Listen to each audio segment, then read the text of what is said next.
much. Like we've been out of school for months, and we just It's almost time for school again, though. yeah.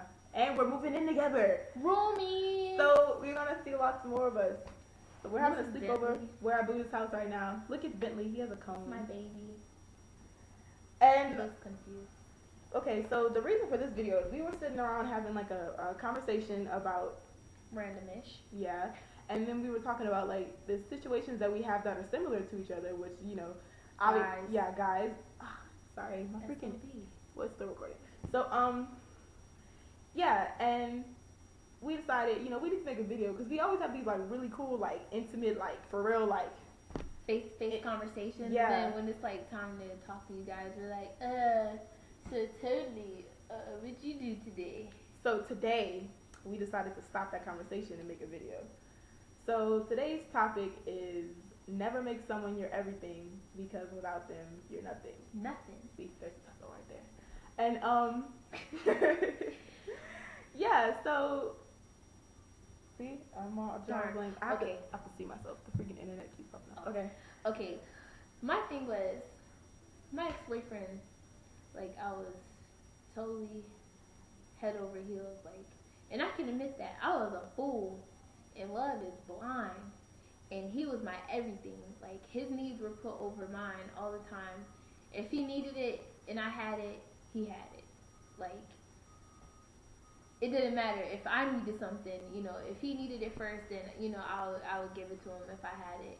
And like after we broke up, like when everything was like said and done and it was over for real, like I was depressed, like really fucking depressed. Like even my friend, like one of my best friends, Aisha, she was like, I don't even, like, she basically said she didn't know me anymore. Like, I wasn't me. And I never want to be like that again. Like, you can be important, but I'm number one. You never wanted to get that You can be my serious. number two. Like, it's always good to love with all your heart, but you still have to have more love for yourself than you have for that person. Because I'm recently single, like, recent meaning, like, last week. And, I started dating my best friend, like, no lie, my best friend, like, my like, he was, like, I loved him before we started going out, so obviously it happens a lot. It moves quicker. You have a friend of the opposite sex or maybe like the same, you know, you can catch feelings for your friend. And I'm serious, no discrimination or whatever. But you can it's easy to catch feelings for your best friend. And so we were going out, and then everything was good. We went off for a good month and a half when he decided he moved away. Like we live in the south, and he moved to like the north.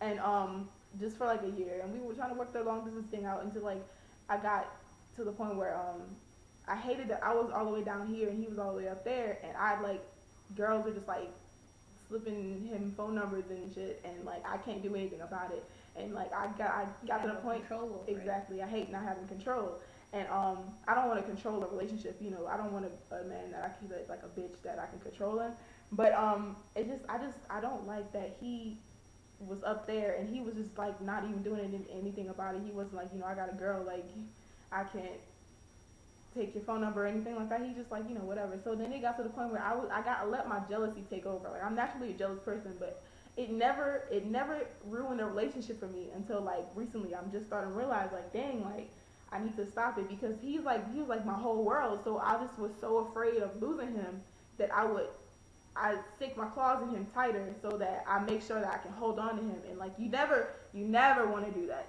Don't ever make. The more you try to cling on and attach to that person, the farther you push them away. Exactly. And it's like sometimes you gotta let people just go off and do them. Like I'm just realizing that too. Like me and Jordan, the reason I'm here at Jordan's house is because I was so depressed. I called her up crying the other night, and she was like, "Well, you know what? You need to get your mind off it." So I'm like, you know, I had to come over here because it was just like the reason that I fell apart so hard. Like even like with my first love, I was never this depressed. I straight stayed in my room for a whole week except to leave the room to go pee and shower. You know, like it changes your whole personality. Exactly. Like when you make somebody your number one, your everything, like the most littlest things that they do can just throw your whole day off. Like exactly. I remember like being like not caring what I look like when I wake up in the morning because oh, you have